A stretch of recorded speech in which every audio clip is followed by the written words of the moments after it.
নতুন সরকার বাংলাদেশে যে কোনো রকম হিংসা বরদাস্ত করবে না, কোনো রকম অন্যায় কিংবা বেআইনি কর্মকাণ্ড আমরা বরদাস্ত করব না। দলমত ধর্ম নির্বিশেষে কোনো অজুহাতেই দুর্বলের ওপরে সবলের আক্রমণ আমরা মেনে নেব না। ন্যায়পরায়ণতা হবে আদর্শ। আইনের শাসন প্রতিষ্ঠা না হলে আমাদের সকল প্রচেষ্টা ব্যর্থ হয়ে যেতে পারে। প্রতিটি নাগরিকের জন্য আইন সমান। বাংলাদেশের ত্রয়োদশ সংসদ নির্বাচনে বিপুল জনমত পাওয়ার পর প্রথম সাংবাদিক বৈঠকে এই বার্তাই দিলেন বিএনপির চেয়ারম্যান তথা বাংলাদেশের ভাবী প্রধানমন্ত্রী তারেক রহমান। ৩০০-র মধ্যে একাই ২০০-র বেশি আসন পেয়েছে বিএনপি। শনিবার ১৪ই ফেব্রুয়ারি ঢাকার একটি হোটেলে সাংবাদিক সম্মেলন করেন তারেক রহমান। বিএনপি চেয়ারম্যান তারেক রহমান কি বলছেন শোনাবো আপনাদের। দেশ পুনর্গঠনের এই যাত্রায় আপনি আমি আমাদের প্রত্যেককে দায়িত্বশীল ভূমিকা পালন করতে হবে অবশ্যই। আমরা গণতন্ত্র এবং মানুষের অধিকার প্রতিষ্ঠার এই বিজয়কে শান্তভাবে, শান্তির সাথে, দায়িত্বশীলতার মাধ্যমে উদযাপন করেছি।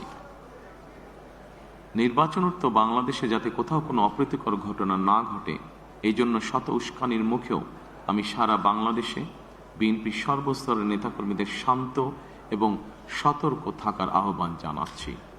কোনো অপশক্তি যাতে পরিস্থিতির সুযোগ নিয়ে কোনো অপ্রীতিকর ঘটনা ঘটানোর সুযোগ নিতে না পারে, এজন্য নির্বাচনোত্তর নিরঙ্কুশ বিজয়ের অর্জনের পরও আমি সারা দেশে বিএনপি এবং জোটভুক্ত দলের সর্বস্তরের নেতাকর্মীদের বিজয় মিছিল বের করতে নিষেধ করেছিলাম। আমরা আল্লাহর দরবারে শুকরিয়া আদায়ের মাধ্যমে বিজয় উৎসব পালন করেছি। আমার বক্তব্য স্পষ্ট, যে কোনো মূল্যে অবশ্যই শান্তি এবং শৃঙ্খলা বজায় রাখতে হবে। কোনো রকমের অন্যায় কিংবা বেআইনি কর্মকাণ্ড আমরা বরদাস্ত করব না। দলমত, ধর্ম, বর্ণ কিংবা ভিন্নমত যাই থাকুক, কোনো অজুহাতে অবশ্যই দুর্বলের উপরে সবলের আক্রমণ আমরা মেনে নেব না। ন্যায়পরায়ণতা হবে আদর্শ। আইনের শাসন প্রতিষ্ঠা করা না গেলে আমাদের সকল চেষ্টা ব্যর্থ হয়ে যেতে পারে। আইনের শাসন প্রতিষ্ঠায় সরকারি দল কিংবা বিরোধী দল, অন্য মত কিংবা ভিন্ন মত, প্রতিটি বাংলাদেশি নাগরিকের জন্যই আইন সমান। আইনের প্রয়োগ হবে বিধিবদ্ধ নিয়মে। নির্বাচনে একে অপরের বিরুদ্ধে কিংবা এক দল আরেক দলের বিরুদ্ধে প্রতিদ্বন্দ্বিতা করতে গিয়ে নির্বাচনের মাঠে হয়তো কোথাও কোথাও নিজেদের মধ্যে ভুল বোঝাবুঝির সৃষ্টি হয়ে থাকতে পারে। তবে এই ধরনের বিরোধ যেন প্রতিহিংসায় রূপ না নেয়, সে ব্যাপারে সবাইকে সতর্ক থাকার জন্য আমি আন্তরিকভাবে আহ্বান জানাচ্ছি।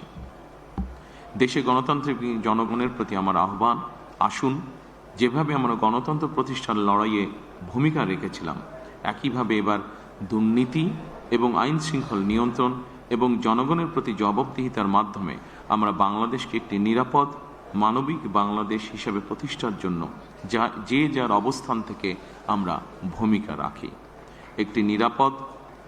একটি নিরাপদ মানবিক গণতান্ত্রিক বাংলাদেশ প্রতিষ্ঠার যাত্রাপথে আমি ভিন্ন দল কিংবা ভিন্ন মতের সকলের সহযোগিতা কামনা করছি।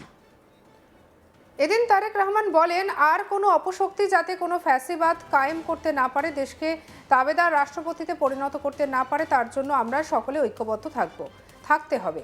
51টি রাজনৈতিক দল এই নির্বাচনে অংশগ্রহণ করেছিল, সবাইকে অভিনন্দন জানাই। সরকার এবং বিরোধী পক্ষ যে যার ভূমিকা পালন করলে দেশে গণতন্ত্রের প্রাতিষ্ঠানিক রূপ পাবে বলে আমরা দৃঢ়ভাবে বিশ্বাস করি। আমাদের পথ এবং মত ভিন্ন থাকতেই পারে, কিন্তু দেশের স্বার্থে আমরা সবাই এক। জাতির ঐক্য আমাদের শক্তি।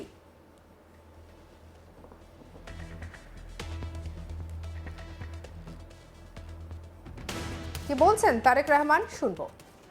গণতন্ত্র প্রিয় জনগণ আবারও বিএনপিকে বিজয়ী করেছে, আলহামদুলিল্লাহ।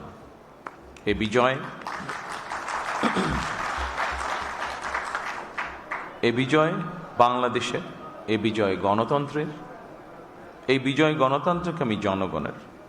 আজ থেকে আমরা সবাই স্বাধীন। আমি দেশের সকল জনগণকে জানাই আন্তরিক অভিনন্দন। সকল প্রতিবন্ধকতা মোকাবেলা করে আমরা দেশের গণতন্ত্র প্রতিষ্ঠার পথ সুগম করেছি। ফ্যাসিবাদের রেখে যাওয়া ভঙ্গুর অর্থনীতি, অকার্যকর করে দেওয়া সাংবিধানিক এবং বিধিবদ্ধ প্রতিষ্ঠান এবং দুর্বল আইন শৃঙ্খলা পরিস্থিতি, এমন একটি পরিস্থিতির মধ্যে দিয়ে আমরা যাত্রা শুরু করতে যাচ্ছি। আপনাদের স্বতঃস্ফূর্ত অংশগ্রহণের 1.5 দশকেরও বেশি সময় পর দেশে পুনরায় জনগণের সরাসরি ভোটে জনগণের কাছে জবাবদিহিমূলক সংসদ এবং সরকার প্রতিষ্ঠিত হতে যাচ্ছে। আর কোনো অপশক্তি যাতে দেশে ফ্যাসিবাদ কায়েম করতে না পারে, দেশকে তাবেদার রাষ্ট্রে পরিণত করতে না পারে, এজন্য আমরা সকলে ইনশাআল্লাহ ঐক্যবদ্ধ থাকব এবং থাকতে হবে। জামাতে ইসলাম, এনসিপি, ইসলামী আন্দোলন বাংলাদেশ, জমিয়তুল ইসলাম, গণ অধিকার পরিষদ সহ 51টি রাজনৈতিক দল এই নির্বাচনে অংশগ্রহণ করেছিল। জাতীয় নির্বাচনে অংশগ্রহণকারী প্রতিটি রাজনৈতিক দলকেও আন্তরিক অভিনন্দন জানাই। গণতান্ত্রিক রাষ্ট্র এবং রাজনীতিতে রাজনৈতিক দলগুলো মূলত গণতন্ত্রের বাতিঘর। সরকার এবং বিরোধী দল যে যার অবস্থান থেকে দায়িত্বশীল ভূমিকা পালন করলে অবশ্যই দেশে গণতন্ত্র প্রাতিষ্ঠানিক রূপ পাবে বলে আমরা দৃঢ়ভাবে বিশ্বাসী। নির্বাচনে অংশগ্রহণকারী প্রতিটি গণতান্ত্রিক রাজনৈতিক দলগুলোর প্রতি আহ্বান জানাই, দেশ গঠনে আপনাদের চিন্তা ভাবনা আমাদের কাছে অত্যন্ত গুরুত্বপূর্ণ। আমাদের পথ এবং মত ভিন্ন থাকতে পারে, কিন্তু দেশের সাথে আমরা সবাই এক। আমি বিশ্বাস করি জাতীয় ঐক্য আমাদের শক্তি, বিভাজন আমাদের দুর্বলতা।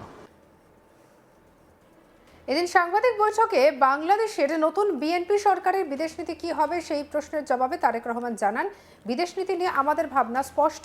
বাংলাদেশ এবং বাংলাদেশের স্বার্থই হবে সবার আগে। এটাই আমাদের বিদেশ নীতি। আমাদের কাছে প্রত্যেক দেশের জন্য বিদেশ নীতি এক। কি বলছেন তারেক রহমান, শুনবো। We have cleared ourselves regarding the foreign policy, which is the interest of Bangladesh and the interest of Bangladeshi people comes first. By protecting the interest of Bangladesh and the people of Bangladesh, we will decide our foreign policy. নতুন সরকারের কাছে challenge কি কি, এই প্রশ্নের জবাবে তারেক রহমান বলেন, দেশের অর্থনীতি অন্যতম চ্যালেঞ্জের, আইন শৃঙ্খলাও চ্যালেঞ্জ। বাংলাদেশিদের সুরক্ষা নিশ্চিত করতে হবে। যদিও শেখ হাসিনা সংক্রান্ত প্রশ্নের জবাব সুকৌশলে এড়িয়ে গিয়েছেন তারেক। কি কি বলেছেন তিনি, শুনব। দেশ পুনর্গঠনের এই যাত্রায় আপনি, আমি, আমাদের প্রত্যেককে দায়িত্বশীল ভূমিকা পালন করতে হবে অবশ্য। সঙ্গে রাখুন আজ তাক বাংলাকে। অন্যান্য খবরের জন্য সাবস্ক্রাইব করতে ভুলবেন না।